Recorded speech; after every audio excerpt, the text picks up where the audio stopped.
Welcome back to another loose nut printing video. In this video, as you can see, we get the printer put together. We get the axis, the frame, and everything. Let's get into it. So we got our parts back from the machinist, and man, he did such a beautiful job, as you can see. So let's get these parts assembled.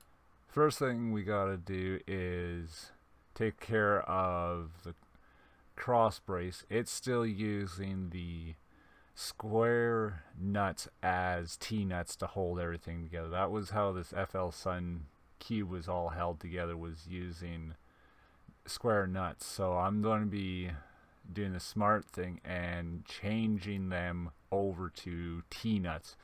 And let me tell you, I resented that idea a little bit, but I know in the long run it's well worth it. So now with those brackets off, we can get the bracket back on, or the crossbar back on, and tighten back into its position. But not going to be tightening it all the way down until the whole frame is built, so then have some wiggle room and whatnot. And while I was putting the T-nuts onto the screw, I had a realization. Why not start doing them all at once and then pick them off the build plate as they need them, instead of stopping, grabbing, and going. So that's what I did for the next little while, and that was dreadfully boring.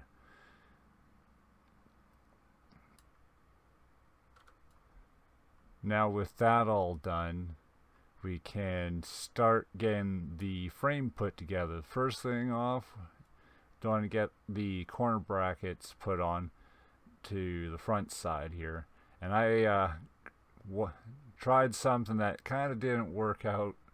So as they say, you live and you learn from your mistakes. And well, what I did was, I was thinking I could slip the T-nuts into the corner brackets and then slide the upright in, and that just caused more headaches than it was worth. So I figured out it's worth just putting the upright in and then tightening it down, or putting the upright in and then putting the T-nut in. And once I figured that out, it was a lot simpler, and not going to tighten it all the way down, just enough to hold it into place. And now we got that one done, we can get that one, and then the next back one can be done. And with those all done, we can now get the first up, our vertical top part in, and that is now, instead of being secured with a 90-degree corner bracket, is now secured with an M6 by 20. Thanks to Dennis for doing that machine work. And the back one is actually going to be still held together with one of the 90-degree metal corner brackets that came off of the FL Sun cube, since there's nothing in the way of it being used, not like the front having the idlers for the belts being there. That's the reason for the modification on the front of the printer. Now with that finished, we can now move on to putting on the last vertical upright. First we get the corner L brackets loosely into place, and then we get the actual upright into place. And once that's in, now we can then get the crossbar in place, with the front screw being in place like you seen earlier on in the video being done. Then the next thing we can put on is the 90-degree corner, but I realized when I put this back piece on, I put it wrong direction. So that's a simple fix, just like that.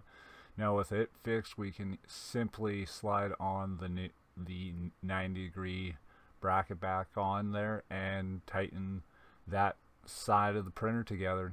Now we have two full sides completely done. Now we just have to tie the two together with the cross brace, and that's this guy right here, and it's held in with two M6 by 20s. And once it's in, we can simply then move on to this front brace, and the nice thing is that one doesn't really matter where it goes, and I'm just sliding the T-nuts down the channel, making it a little bit easier to do. And now with that in place, we have a sturdy frame. We can now move on to the motion parts, and that's these guys here. I had to push in the bearings off camera, and bit of a struggle, but not bad. They go together really nicely. Everything slips together, and it's all held together with M5 by 30 bolts, and the M5 nuts just sit in there. And I do one on camera here. The only thing I forgot to do is put the idler on together on camera. Some reason the GoPro died and I didn't even realize it. Now with those done, we can now move on to doing the front idlers. Like I was saying, those get simply bolted to the frame, and with those now we can get the idler and new belt pulley. And ran into the first issue of the evening when doing this. The washers I picked up for this were way too large in size. They're the right thickness, but the overall diameter, once I got it all bolted together and started to tighten it down here, it just started to lock up, as you can see, and the washer was touching the outside race, so I have to go and get washers from my local hobby shop, but that won't stop us from continue on. Now with that one done, we can get the second one. There we go. Now with that, we move on to putting the Y rods on. The one bracket there had a little bit of crud in it, and well, here's problem 2 of the evening. One, I found out that the one bolt that holds the inner pulley, as you can see there, doesn't allow the Y rod to slip through. And issue 2, I started having the linear bearings start puking their ball bearings out. So yeah, we're going to just continue on and try to make do with our situation. So the first thing we're going to be doing is getting the Y rod rear bracket on. That's just simply held on with an M5 by 10 with a Tnut on the back. Now we get the 2 Y rods in place with the YX gantry already on, and that was not terrible. That was the easy part of getting the Y rods on. The tricky part here is actually getting them into this front holder. I figured they were going to slip in just like they did into the rear, and well, I was gravely wrong.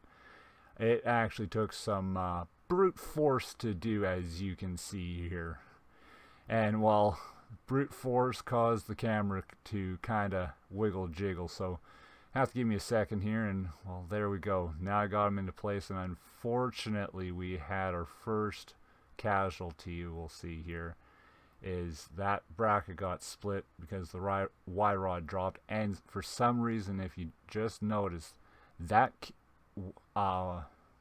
X carriage or Y carriage sticks and the other side doesn't. So I have to investigate that. But I'm not going to argue. Now we can get the tool head on, and that also spit some of the bearings, ball bearings out of the linear bearings, so not having much joy with those. And I was putting the tool head on with the wrong screws and didn't even realize I had the right ones under my nose until after getting the recording done. I only got 2 put in, but oh well. That's it. That's all for this video. Thanks for watching, and hope you enjoyed, guys. Please comment, subscribe, and see you again.